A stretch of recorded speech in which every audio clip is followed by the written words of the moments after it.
नमस्कार मित्रांनो, जय शिवराय. तर किल्ले अजिंक्यतारा हा सातारा बस स्टँडपासून अगदी जवळच म्हणजे 1 ते 1.5 किलोमीटर इतक्या अंतरावरचा हा किल्ला. तर किल्ले अजिंक्यतारा कित्येक वर्षापासून मी म्हणजे आमची सर्व फॅमिली या किल्ल्यावर जात असते, कारण या गडाची गडदेवता आई मंगळाई देवी ही आमची कुलदेवता आहे. त्यामुळं नेहमी गडावर जाणं येणं हे नेहमी आमचं सगळ्यांचं चालू असतं. तर आतापर्यंत किमान 100 वेळा आम्ही या किल्ल्यावर जाऊन आलो आहे. तर भरपूर दिवसापासून किल्ल्याचे व्हिडिओ केले होते, परंतु आपल्या यूट्यूब चॅनलला टाकता आले नाही. परंतु आज आपण किल्ले अजिंक्यतारा याबद्दल थोडक्यामध्ये आपण माहिती पाहणार आहोत. तर किल्ले अजिंक्यताराबद्दल खूप अशी आख्यायिका आहे, खूप माहिती आहे. तर हा जो मुख्य दरवाजा आहे याच्यावर आपल्याला हे पहा खूप असे शिल्प जे आपल्याला कोरलेले पाहायला मिळतात. असं कोणत्याच किल्ल्याच्या मुख्य दरवाजावर एवढे शिल्प आपल्याला पाहायला मिळणार नाहीत. इतके शिल्प रचना आपल्याला या किल्ल्याच्या मुख्य दरवाजावर पाहायला मिळतात.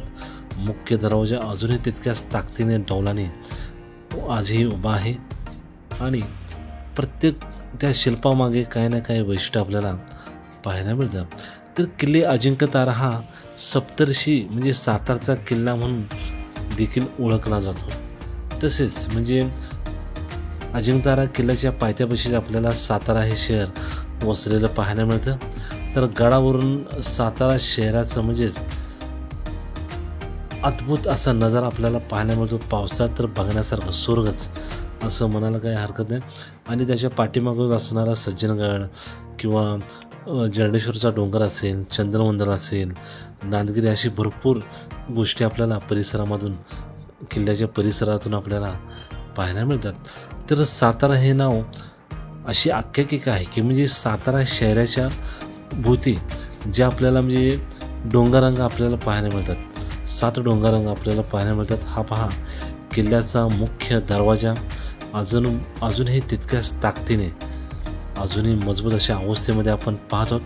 कित्येक वर्षापासून हे असणारे इतिहासाचं साक्षीदार प्रेरणास्थान आजही तितक्याच ताकदीने उभा आहे. तर शहराभोवती आपल्याला किल्ले सज्जनगड असेल, समोरच्या बाजूला जरंडेश्वर आहे, युवतेश्वर आहे, नाकडीचा डोंगर आहे, त्यानंतर किटलीचा डोंगर आणि पेढा भैरवसुद्धा आपल्याला पाहायला मिळतो. तर या आणि किल्ले अजिंक्यतारा म्हणजे या 7 पर्वतरांगा किंवा टेकड्या ज्या आपल्याला पाहायला मिळतात, तर याच्यावरूनच आणि या 7 टेकड्या आणि किल्ले अजिंक्यताऱ्यामधून तारा म्हणजे सातारा असा अपभ्रंश शब्द होऊन सातारा हे नाव पडले असावे असे जाणकारांचे मत आहे.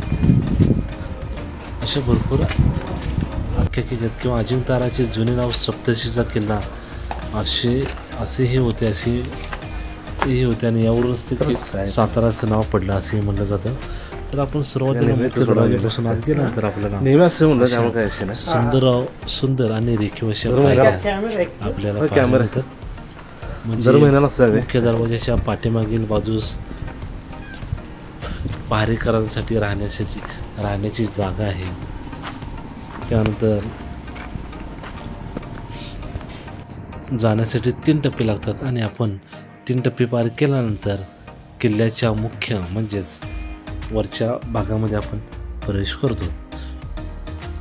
तर सातारचा जो किल्ला आहे, किल्ला म्हणजेच मराठ्यांची आपली 4थी राजधानी.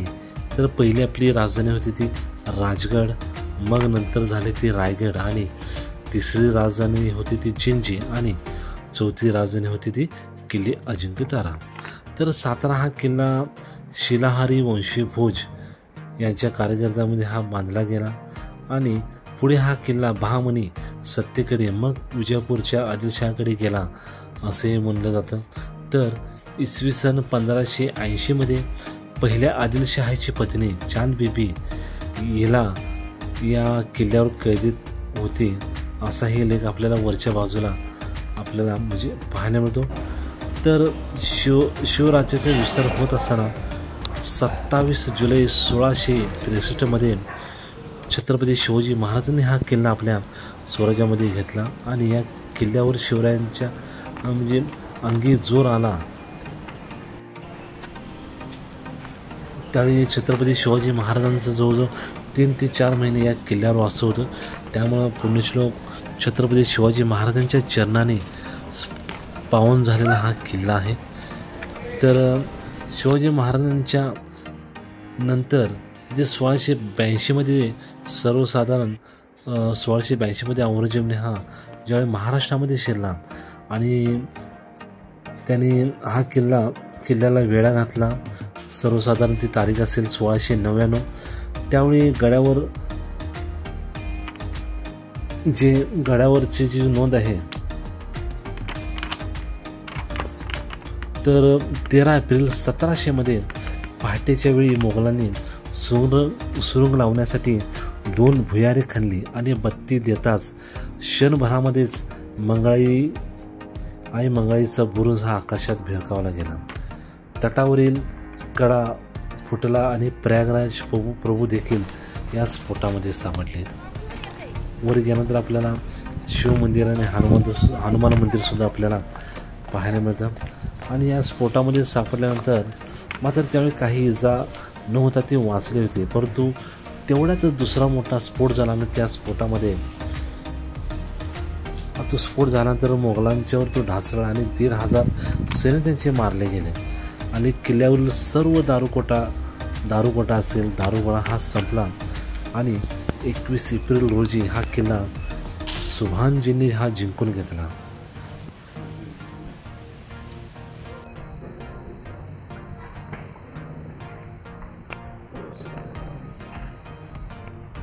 किल्ले अजमतारा असे झाले होते. परंतु पुन्हा हा किल्ला महाराणी ताराबाईंच्या सैन्याने हा जिंकला आणि त्याचे नामकरण हे किल्ले अजिंक्यतारा असे केले. परंतु ताराबाईंना हा किल्ला फार काही लाभला नाही. थोड्या दिवसामध्ये हा किल्ला पुन्हा मोगलांना द्यावा लागला आणि छत्रपती राजाराम महाराजांचा राज्याभिषेक याच किल्ल्यावर झाला होता असंही म्हणलं जातं. तर किल्ल्यावर पाहण्याची ठिकाणी भरपूर आहेत. हेच ते राजसिंहासनची रचना आपण पाहत आहोत. तर 350 वर्षापूर्वी बांधलेले शौचालय सुद्धा आपल्याला या किल्ल्यावर सुद्धा पाहायला मिळते.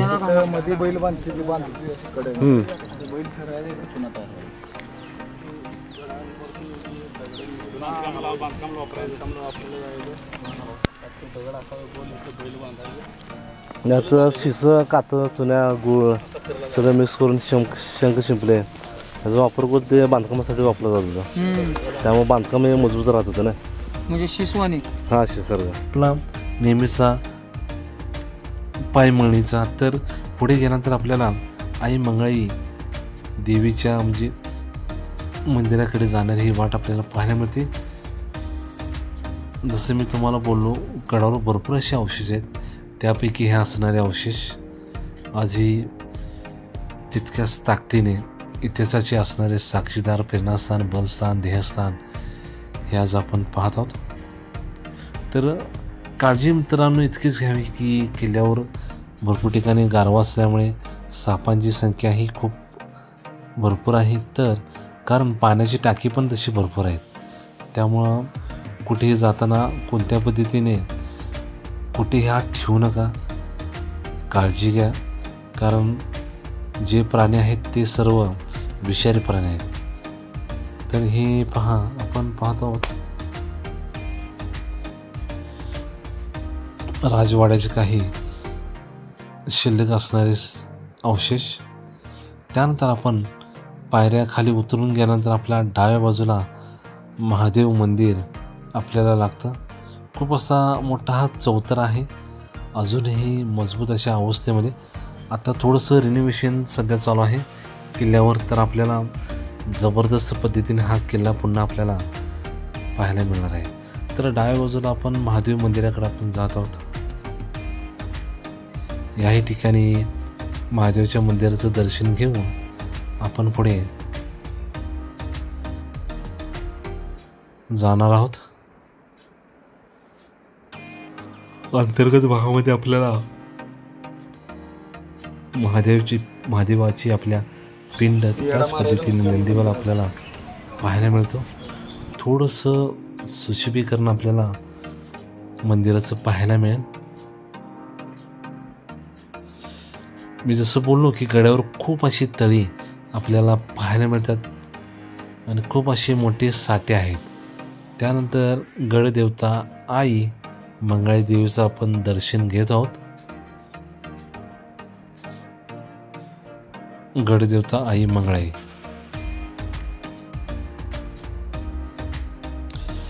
तर बरोबर या मंदिराच्या समोर आपल्याला सतीगळ वीरगळ हे पाहायला मिळतात आणि याच्या बरोबर डाव्या बाजूला ज्या ठिकाणी सुरुंगाचा स्फोट झाला होता असं म्हणलं जातं, तर हीच ती जागा, हाच तो बुरुंज ज्या ठिकाणी किल्ले अजिंक्यताऱ्याचा आपल्याला हा बोर्डसुद्धा आपल्याला लावलेला पाहायला मिळतो.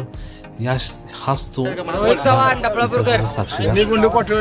त्यानंतर आपण आपल्या मित्रांची ओळख करून घेणार आहोत. अशोक चव्हाण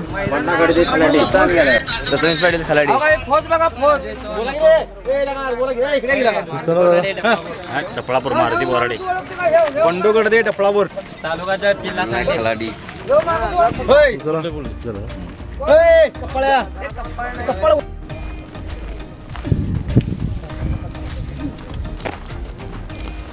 कारण हे सर्व जे आले ते सांगलीवरून डफळापूर इथून आले होते, तर त्यांनी किल्ला दाखवण्याची विनंती केल्यानंतर आपण संपूर्ण हा किल्ला त्यांना प्रत्येक पॉईंट आणि त्याची माहिती, इतिहासाचे महत्त्व त्यांना सांगितले आणि संपूर्ण किल्ला हा चारी बाजूने फिरून त्यांना दाखवण्यात आला. गडाचा पाठीमागील पश्चिम दरवाजा असेल, पूर्वेकडील ध्वजस्तंभ असेल किंवा या सर्व गोष्टी आपण त्यांना दाखवल्या.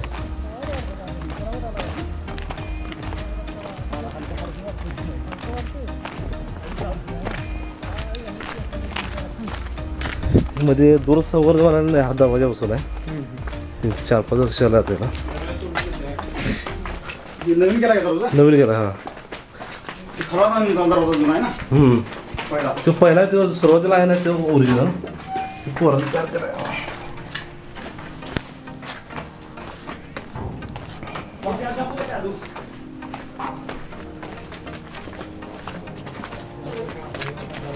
पाठीमागचा दरवाजा बघा. चला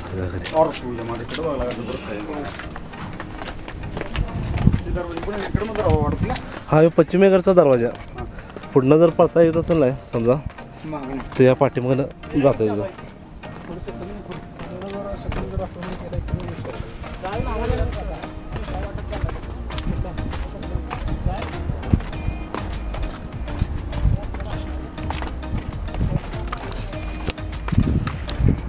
किती गाडीचं भाडं कसं आहे का ते रोजचं? तर 350 किलोमीटर नाही, किलोमीटरवर आहे. किलोमीटर आहे. हां, किती का ना किलोमीटर. हां, 3-4 गाड्या सामान काढणे. हां, मग काय अडचण. मग 22 जण होता, मला ट्रॅव्हल्स काढला असं परवडलं असतं मला. परवडलं असं पण पोर ऐकत नाही. हां ना, ते तर असं ना.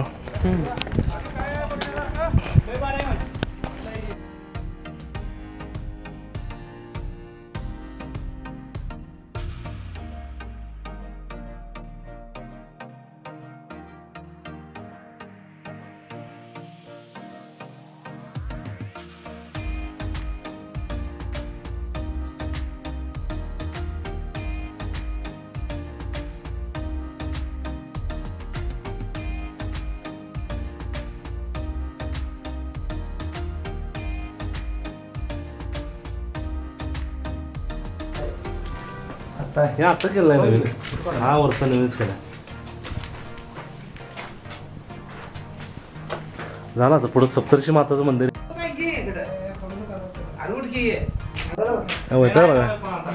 वैतागला